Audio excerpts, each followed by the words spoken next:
Niti Ayog. This is today's topic. National Institute for Transforming India.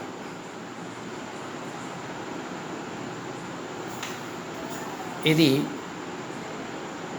నీతి ఆయోగ్ యొక్క పూర్తి ఫామ్గా మనం చెప్పుకోవచ్చు. ఈ క్లాస్లో నీతి ఆయోగ్ అంటే ఏంటి,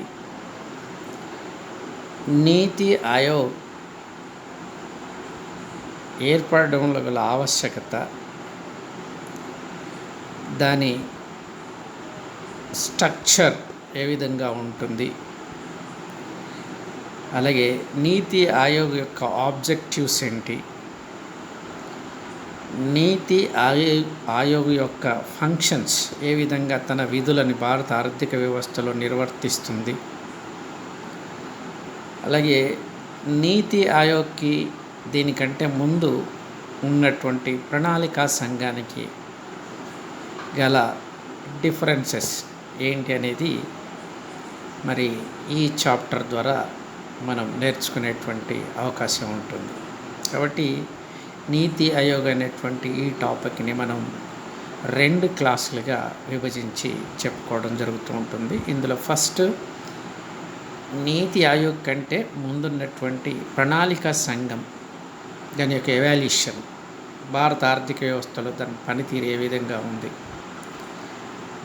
అలాగే ప్రణాళికా సంఘం స్థానంలో నీతి ఆయోగ్ ఏ విధంగా రావడం జరిగింది, తర్వాత నీతి ఆయోగ్ స్ట్రక్చర్ ఏంటి, ప్రస్తుత బాడీ నీతి ఆయోగ్లో ఎవరున్నారు అనేటువంటి అంశాలను ఫస్ట్ క్లాస్లో నేర్చుకుంటాం. తర్వాత ఆబ్జెక్టివ్స్ని, ఫంక్షన్స్ ఆఫ్ నీతి ఆయోగ్ని, అలాగే differences between NITI Aayog and planning కమిషన్ని మనం దీని తర్వాత క్లాస్లో భాగంగా డిస్కస్ చేయడం జరిగింది. ఫస్ట్ క్లాస్ ఆన్ నీతి ఆయోగ్. నీతి ఆయోగ్ అంటే national institute for transforming India. దీనికంటే ముందు ఎవాల్యూషన్ ఆఫ్ ప్లానింగ్ కమిషన్ గురించి చెప్పుకుందాం. భారత ఆర్థిక వ్యవస్థని ప్రభావితం చేసినటువంటి సంస్థ భారత ప్రణాళిక సంఘం. భారత ప్రణాళికా సంఘం భారతదేశ ఆర్థికాభివృద్ధిలో ఎంతో కీలకమైనటువంటి పాత్రని పోషించడం జరిగింది. మరి దాని ఏర్పాటుకు దారితీసినటువంటి పరిస్థితులని ఒకసారి కనుక మనం మననం చేసుకున్నట్లయితే, ఈ ప్రణాళికా సంఘం అనేటువంటి ఈ కాన్సెప్ట్ని, ప్లానింగ్ కాన్సెప్ట్ని ప్రపంచవ్యాప్తంగా రష్యా మరి అభివృద్ధి చేయడం జరిగింది. ఇంప్లిమెంట్ చేసి ప్రణాళికాబద్ధంగా ఆర్థిక అభివృద్ధిని సాధించినటువంటి మొట్టమొదటి దేశం రష్యా. ఈ రష్యా ప్రణాళిక వ్యవస్థని ఆదర్శంగా చేసుకొని భారతదేశంలో కూడా ప్రణాళికలని రూపొందించడం జరిగింది. దీనికంటే ముందు భారతదేశానికి ఒక ప్రణాళిక వ్యవస్థ ఉండాలి, ప్రణాళికాబద్ధంగా ఆర్థిక అభివృద్ధి సాధించాలని చెప్పేసి 1934లో మోక్షగుండం విశ్వేశ్వరయ్య గారు ప్లాన్డ్ ఎకానమీ ఫర్ ఇండియా అనేటువంటి గ్రంథాన్ని రాయడం జరిగింది. దీని తర్వాత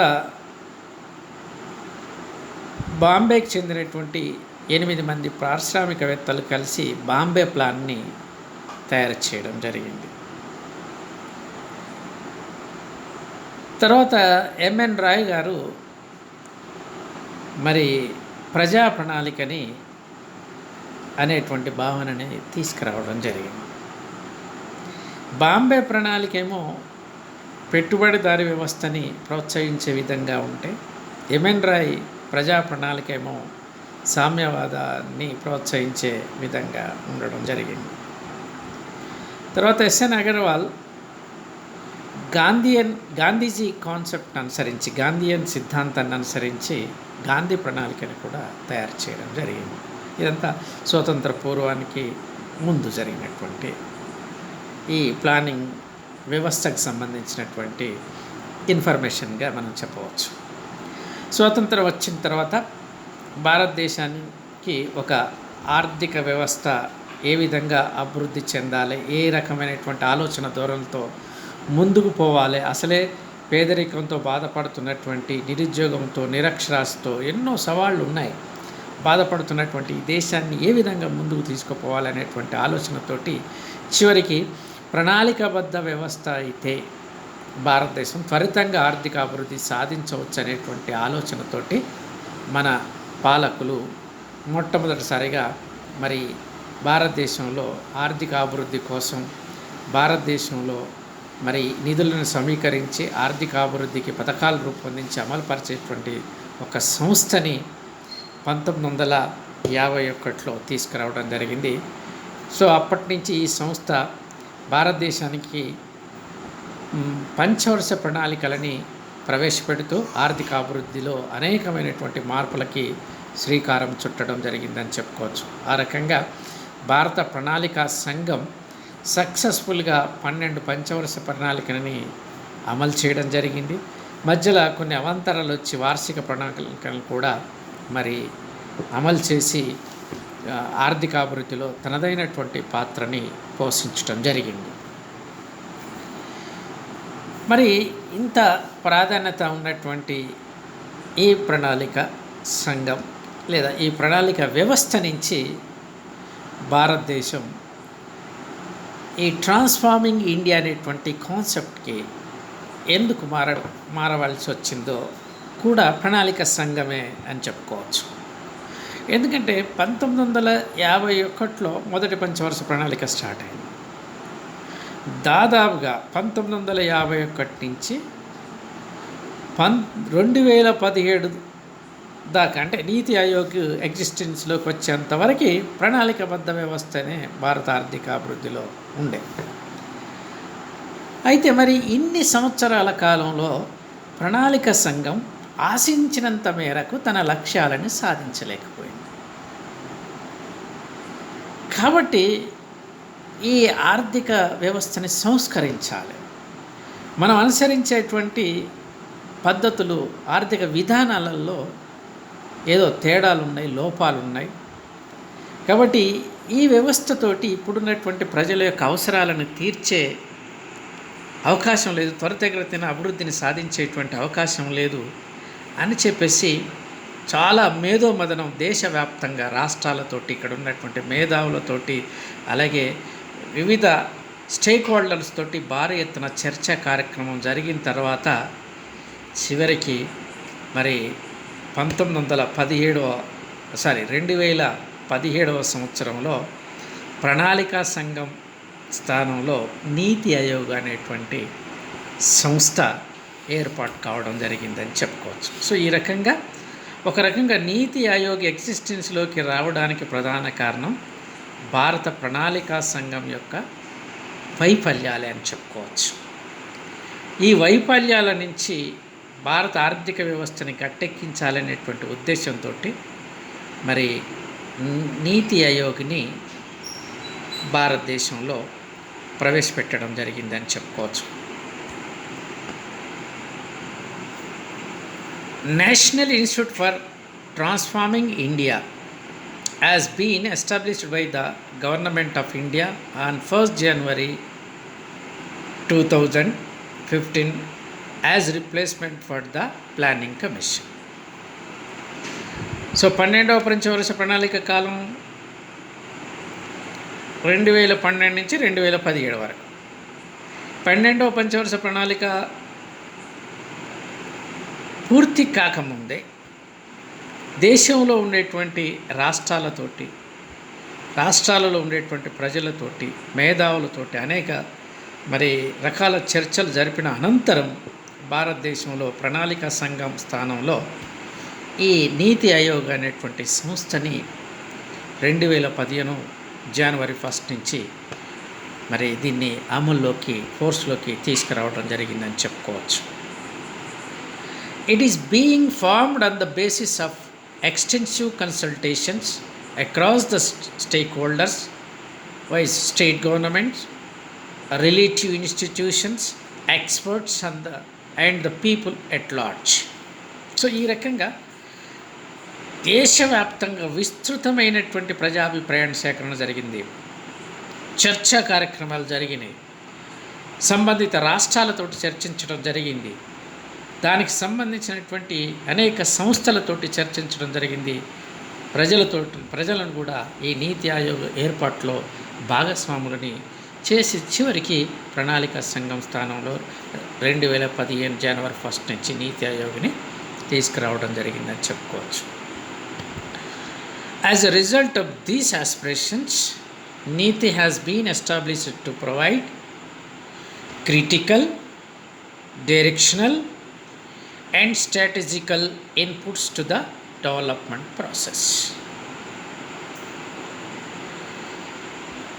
సో ఈ రకమైనటువంటి అంశాలను జోడించి ముఖ్యంగా నీతి ఆయోగ్ అయినటువంటి దీని యొక్క ఆస్పిరేషన్ కనుక మనం పరిశీలించినట్లయితే, ఎందుకు దీన్ని ఎస్టాబ్లిష్ చేయడం జరిగింది అనేది మనం చూసినట్లయితే,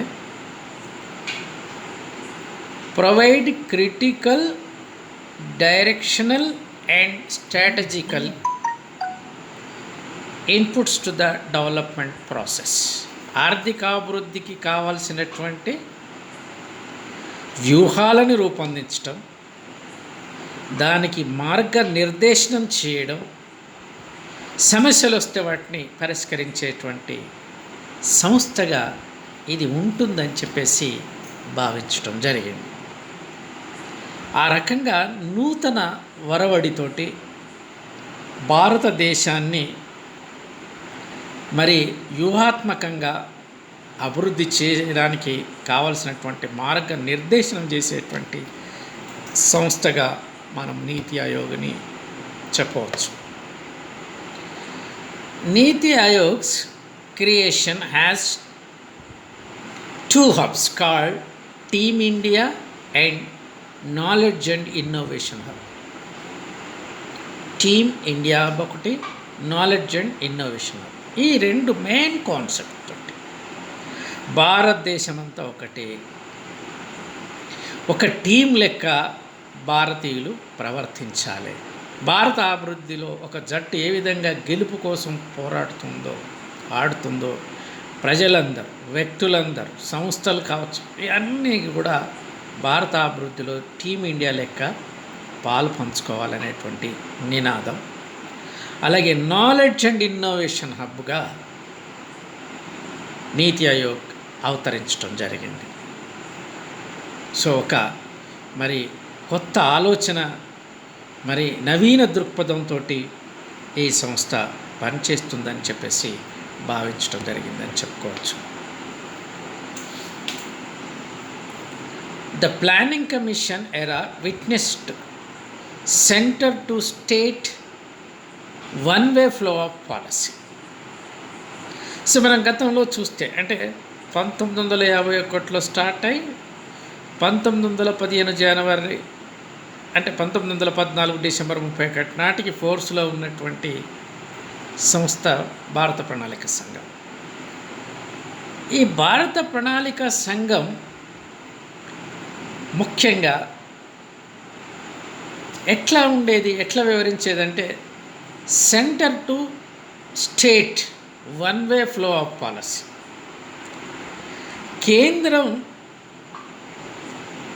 ఆర్థికాభివృద్ధి ప్రణాళికలను రచించి వాటిని రాష్ట్రాల ద్వారా అమలుపరిచేది. అందుకోసమే centre to state one way flow of policy అంటాం. అంటే జాతీయ స్థాయిలో నిర్ణయించబడ్డటువంటి ప్రణాళికలు, అభివృద్ధి నమూనాలు రాష్ట్ర స్థాయి నుంచి జిల్లా స్థాయి నుంచి మండల స్థాయి నుంచి గ్రామీణ స్థాయిలో ఇంప్లిమెంట్ అవుతాయి. ఆ విధంగా ఇంప్లిమెంట్ చేసేది. బట్ నీతి ఆయోగ్ అలాగా, నీతి seeks genuine and continuing partnership of central and Indian states. నీతి ఆయోగ్ స్ట్రక్చర్లోనే తేడా, ముఖ్యంగా దాని ఆలోచన విధానమే, పనితీరు విధానమే ప్రణాళిక సంఘానికి చాలా మరి ఏమంటాం దాన్ని వైరుధ్యంగా ఉందని చెప్పుకోవచ్చు. ప్రణాళిక సంఘంనేమో జాతీయ స్థాయిలో ప్రణాళికలు రూపొందించబడి కింది స్థాయిలో అమలుపరచాలి. ఈ నీతి ఆయోగులు అలా కాదు. So NITI Aayog establish A continuing partnership of central and states.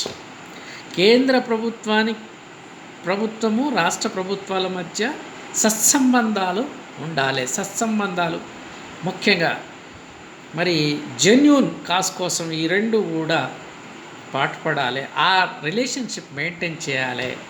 ఎవరో ఆదేశిస్తే ఎవరో అమలు చేసుడు కాదు.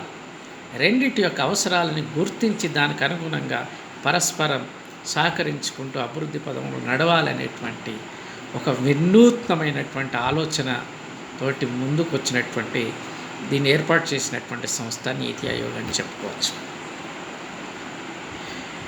It will emerge as a think tank to provide strategical and technical advice to the central and state governments.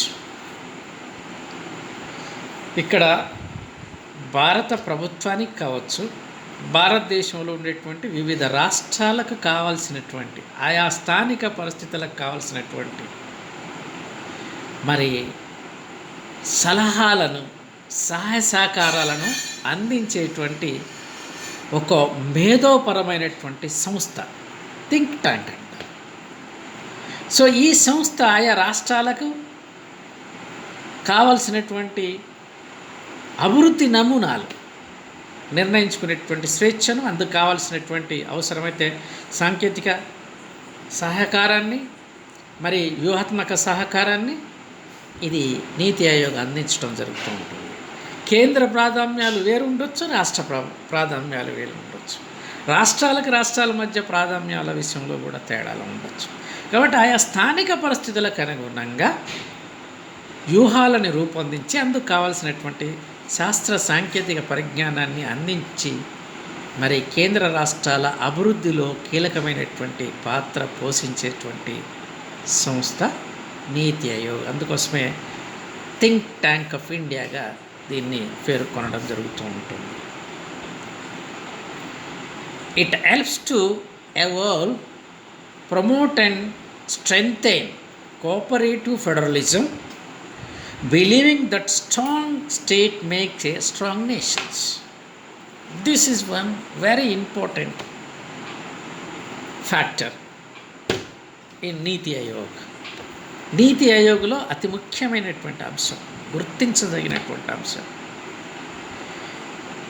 It promote strengthen and cooperative federalism. కేంద్ర రాష్ట్రాల మధ్య సహకార సమాఖ్య విధానాన్ని ప్రోత్సహించడం, దాన్ని బలోపేతం చేయడం. కేంద్ర రాష్ట్రాలు సంఘర్షించుకొనడం కాదు, సహకరించుకోవాలి అభివృద్ధిలో.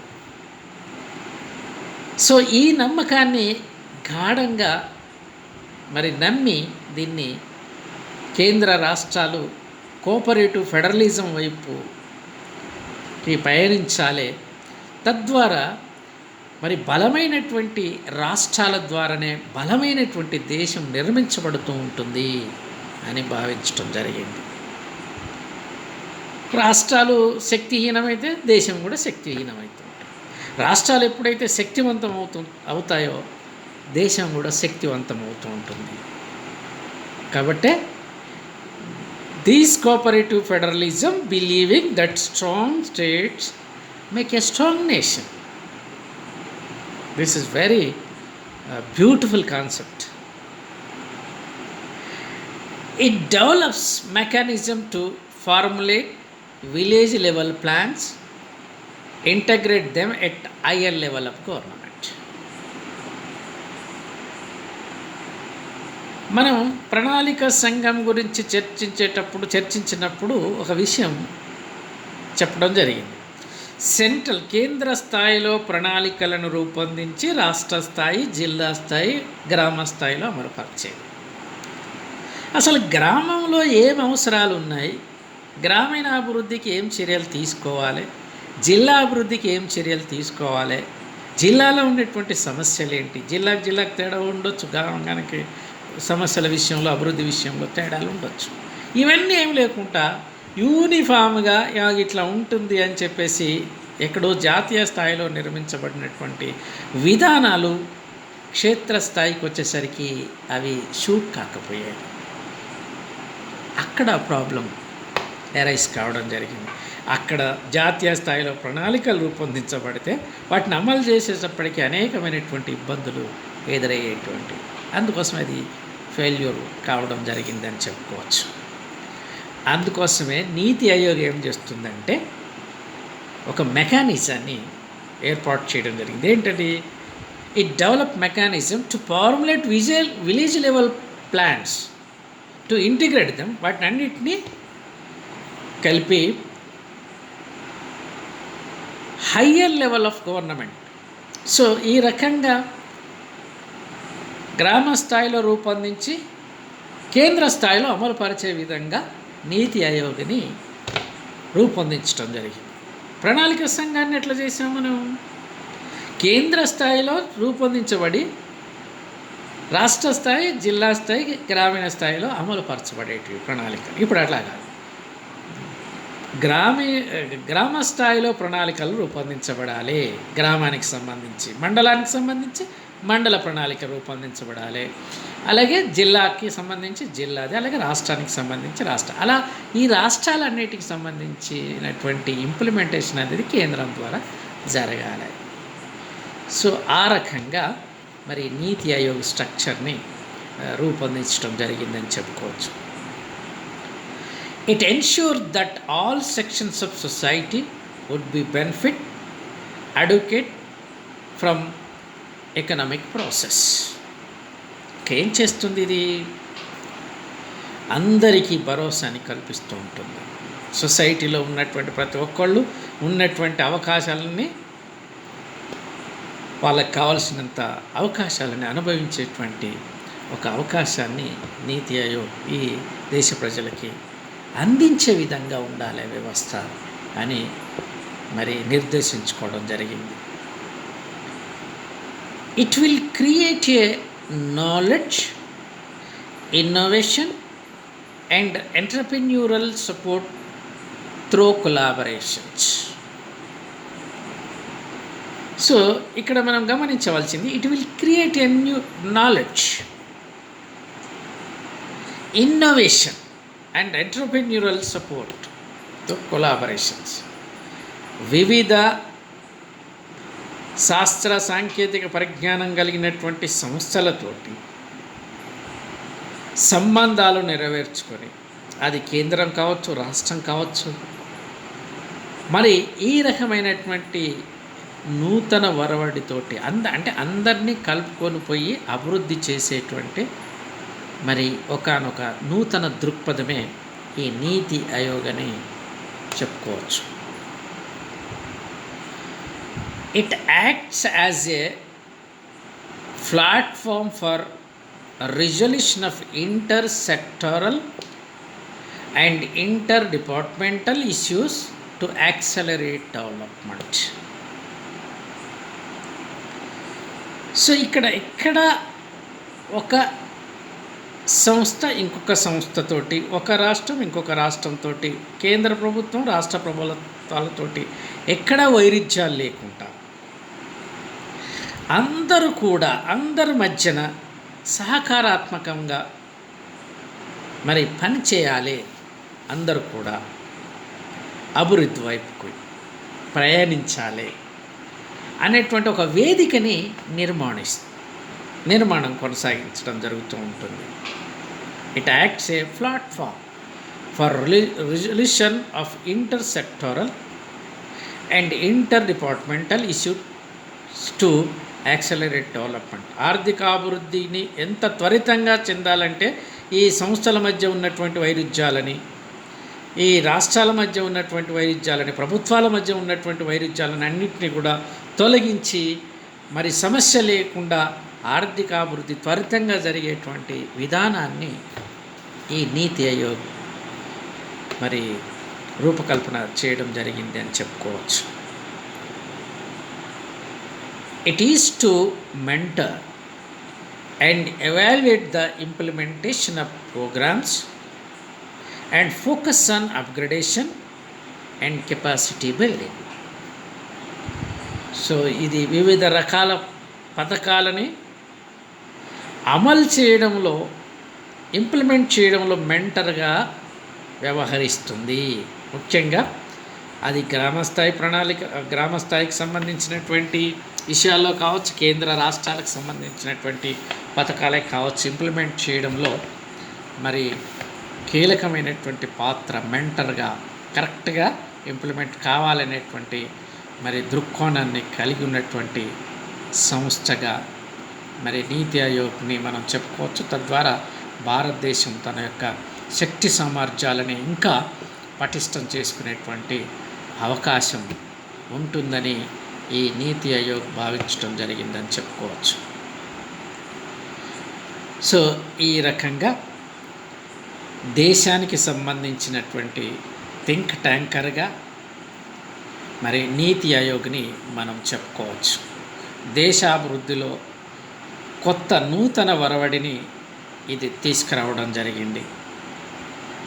సో ముఖ్యంగా టీమ్ ఇండియా, అలాగే నాలెడ్జ్ అండ్ ఇన్నోవేషన్ హబ్ అనేటువంటి నూతన దృక్పథాలని ఈ దేశంలోకి తీసుకురావడం జరిగింది. అందుకోసమే నేషనల్ ఇన్స్టిట్యూట్ ఆఫ్ ట్రాన్స్ఫార్మింగ్ ఇండియాని మరి దీన్ని మనం చెప్పవచ్చు. సో దీని యొక్క స్ట్రక్చర్ని కనుక మనం పరిశీలించినట్లయితే మరి ఏ విధంగా దీన్ని ఏర్పాటు చేశారు, దీని స్ట్రక్చర్, దీంట్లో మెంబర్స్ ఎవరెవరు ఉంటారు అనేది మనం చూసినట్లయితే,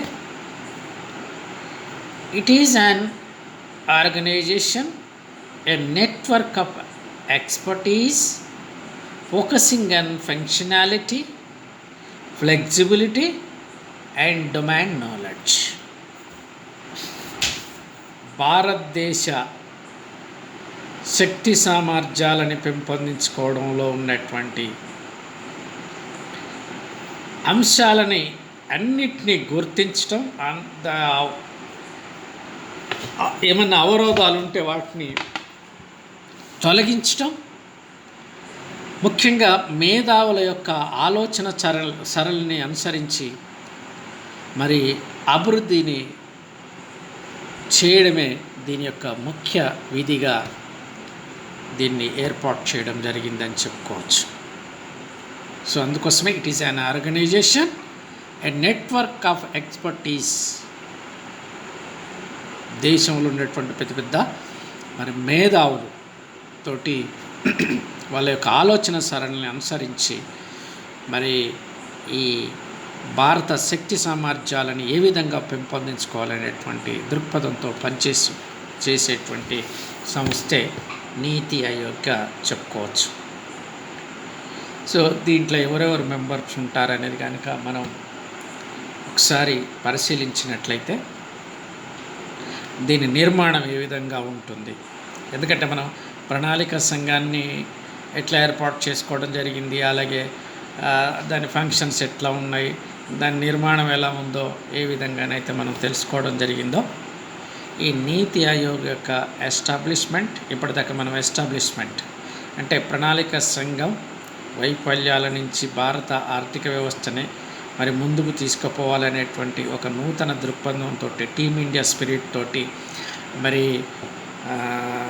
ఇన్నోవేషన్ హబ్ అనేటువంటి కాన్సెప్ట్ తోటి భారతదేశాన్ని ముందుకు తీసుకుపోవాలి, దాని డొమైన్ నాలెడ్జ్ని ఇముడింపచేయాలనేటువంటి ఆలోచన విధానంలో రూపొందించుకున్నటువంటి సంస్థే నీతి ఆయోగ్. మరి దీన్ని మెంబర్స్ ఎవరెవరని కనుక చూస్తున్నట్లయితే దీంట్లో first chairperson, Indian prime minister deemed to be A chairperson of the నీతి ఆయోగ్. భారతదేశానికి ప్రధానమంత్రి ఎవరైతే ఉంటారో పదవిరీత్యా వాళ్లే దీనికి చైర్పర్సన్గా వ్యవహరించడం జరుగుతూ ఉంటుంది. కాబట్టి నీతి ఆయోగ్ ఫస్ట్ చైర్మన్ ఎవరంటే ప్రధానమంత్రి శ్రీ నరేంద్ర మోడీ గారు అని చెప్పుకోవచ్చు. సో ఇది ఎప్పుడు ఇంప్లిమెంట్ అయింది అంటే 2015 జనవరి 1 నుంచి దీన్ని ఏర్పాటు చేయడం జరిగింది. అప్పటి నుంచి దీనికి చైర్మన్గా మన గౌరవ ప్రధాని శ్రీ నరేంద్ర మోడీ గారు వ్యవహరించడం జరుగుతూ ఉంటుంది. ఎవరు పదవిలో ఉన్నా కూడా వాళ్ళే పదవి రీత్యా ఈ నీతి ఆయోగ్కి చైర్మన్గా వ్యవహరించడం జరుగుతూ ఉంటుంది. ఇక దీన్ని యాక్టివ్గా నడిపించడం కోసం వైస్ చైర్మన్ ఉండడం జరుగుతూ ఉంటుంది. ఈ వైస్ చైర్మన్ కూడా మరి ఎవరు నియమించుతారంటే భారత ప్రధానమంత్రి ఈ నీతి ఆయోగ్ యొక్క వైస్ చైర్మన్ని నియమించేటువంటి అధికారాన్ని కలిగి ఉండడం జరుగుతూ ఉంటుంది. So vice chairman appointed by the prime minister of India. ఇక ఇతని ఆధ్వర్యంలోనే ఈ సంఘం తన కార్యకలాపాలని నిర్వహించడం జరుగుతూ ఉంటుంది. సేమ్ ప్రణాళికా సంఘంకి అధ్యక్షుడు ప్రధానమంత్రి ఉండేవాడు, దాన్ని నడిపించడం కోసం ఉపాధ్యక్షులు ఉండేవాళ్ళు. సో అలాగే నీతి ఆయోగ్ కూడా వైస్ చైర్మన్, ఈ వైస్ చైర్మన్ అనేటువంటి వ్యక్తి ప్రధానమంత్రి చేత నియమించబడతాడని చెప్పుకోవచ్చు. తర్వాత దీంట్లో ఎవరెవరు మెంబర్స్ కనుక ఉంటారో ఒకసారి కనుక మనం పరిశీలించినట్లయితే ముఖ్యంగా full time members, part time members. So పూర్తి స్థాయిలో పనిచేసేటువంటి వ్యక్తులు, అలాగే పరిమిత స్థాయిలో పనిచేసేటువంటి వ్యక్తులు, ఇలా రెండు రకాల కలయికతోటి దీన్ని రూపొందించడం జరిగింది. అందులో ఎక్స్ అఫీషియో మెంబర్స్ని కనుక చూస్తే maximum 4 from the union council of ministers to be appointed by the prime minister of India. భారత ప్రభుత్వ క్యాబినెట్ నుంచి 4 మించకుండా మంత్రులు దీంట్లో ఎక్స్ అఫీషియో మెంబర్గా వ్యవహరించడం జరుగుతూ ఉంటుంది. సో వీళ్ళు కూడా ప్రధానమంత్రి చేతనే నియమించబడతాడు. వైస్ చైర్మన్ ప్రధానమంత్రి చేతనే నియమించబడతాడు. అలాగే దీంట్లో ఉండేటువంటి ఎక్స్ అఫీషియో మెంబర్స్ ఎవరైతే ఉన్నారో యూనియన్ కౌన్సిల్ ఆఫ్ మినిస్టర్లో భాగంగా వాళ్ళని కూడా మరి దీంట్లో ఎక్స్ అఫీషియో మెంబర్స్గా యూనియన్ క్యాబినెట్ కౌన్సిల్ మినిస్టర్స్లో ఉన్నటువంటి వాళ్ళని 4 మెంబర్స్కి మించకుండా ప్రధానమంత్రి నియమిస్తాడు. అంటే క్యాబినెట్ ర్యాంకుల మంత్రులు ఎంతమంది ఉంటారంటే 4 ప్రధానమంత్రి చేత నియమించబడి ఉంటారు. తర్వాత ప్రభుత్వ అధికారి, chief executive officer to be appointed by the prime minister. So ఇతనికి fixed tenure in the rank of secretary to the government of India. ఈయన భారతదేశ కార్యదర్శికి తగ్గకుండా ఇతని యొక్క అధికార నిర్ణయించబడి ఉంది. ఇతను కూడా మరి ప్రధానమంత్రి చేత నియమించబడతాడు. ఒక రకంగా చెప్పాలంటే ఇక కార్యశీలత అంటే నీతి ఆయోగ్ యొక్క కార్యశీలత అనేది ఇతని ద్వారానే జరుగుతూ ఉంటుందని చెప్పుకోవచ్చు. సో చీఫ్ ఎగ్జిక్యూటివ్ ఆఫీసర్ని ఎవరు నియమిస్తారంటే భారత ప్రధానమంత్రి నియమిస్తాడు. ఇతన్ని నియామకంలో కూడా కొన్ని మరి అంశాలు, ముఖ్యంగా అతని పదవి కాలాన్ని, అతనికి హోదా, ఏ హోదా ఉంటుందనేది కూడా మరి చట్టబద్ధంగా నిర్ణయించడం జరిగింది అని చెప్పుకోవచ్చు. NITI Aayog work in close cooperation, consultation and coordination with the state government and central ministers. So NITI Aayog works in close cooperation, consultations, coordination with the state government and central ministers. So ఆ రకంగా మరి మంచి సంబంధాలు సెంట్రల్ మినిస్టర్ తోటి state government కూడా coordinate చేసుకొని సంప్రదింపులతోటి సహకారంతో ఈ నీతి ఆయోగ్ సంస్థ పనిచేయడం జరుగుతూ ఉంటుందని చెప్పుకోవచ్చు. తర్వాత the governing council comprises of the chief ministers of all states and governors of union territories. ఇంకా ఈ గవర్నింగ్ కౌన్సిల్ అనేది ఉంటుంది. బహుశా ఇది ఒక రకంగా national development council in the part of planning commission. So planning కమిషన్కి నేషనల్ డెవలప్మెంట్ కౌన్సిల్ ఏ విధంగానైతే ఉందో ఈ దీంట్లో కూడా ద గవర్నింగ్ కౌన్సిల్ అని చెప్పడం జరుగుతూ ఉంటుంది. దీంట్లో భారతదేశంలో ఉన్నటువంటి అన్ని రాష్ట్రాల ముఖ్యమంత్రులు, అలాగే కేంద్ర పాలిత ప్రాంత గవర్నర్స్ మరి ఇందులో సభ్యులుగా ఉండడం జరుగుతూ ఉంటుంది. ఇంకా ఇంకొక అంశం ఏంటంటే రీజనల్ కౌన్సిల్స్, వాటిని కూడా ఏర్పాటు చేయడం జరిగింది. ముఖ్యంగా కొన్ని ప్రత్యేకమైనటువంటి ఇష్యూస్కి ఈ రీజనల్ కౌన్సిల్స్ మరి వాటిని సాల్వ్ చేయడానికి నియమించబడుతూ ఉంటాయి. సో దాంట్లో ఈ రీజనింగ్ కౌన్సిల్లో మరి ఎవరు ఉంటారంటే ఆ రీజన్కి సంబంధించినటువంటి స్టేట్స్ ఎవరైతే ఉంటారో ఆ రాష్ట్రాలకి సంబంధించినటువంటి ముఖ్యమంత్రులు ఈ రీజనల్ కౌన్సిల్స్లో మెంబర్స్గా ఉండడం జరుగుతూ ఉంటుంది. దాంట్లో ఉన్నటువంటి ఒకానొక చీఫ్ మినిస్టర్ని మరి దీనికి మరి హెడ్గా వ్యవహరించడం జరుగుతూ ఉంటుంది. సో వీళ్ళు ఏం చేస్తారు, ఈ రీజనల్ కౌన్సిల్ ఏం చేస్తూ ఉంటుందంటే they evolve strategies allow or implementation. అంటే ఒక స్పెసిఫిక్ ఈ రీజనల్ కౌన్సిల్ ఏం చేస్తుంది, ఒక స్పెసిఫిక్ టెన్యూర్ని అలాగే స్పెసిఫిక్ కాజెస్ కోసం ఏర్పాటు కావడం జరుగుతూ ఉంటుంది. కాబట్టి ఆ కారణాలని ఆ సమస్యలను అటెండ్ చేయడానికి ఇది మరి ఉపయోగపడుతూ ఉంటుంది అని చెప్పవచ్చు.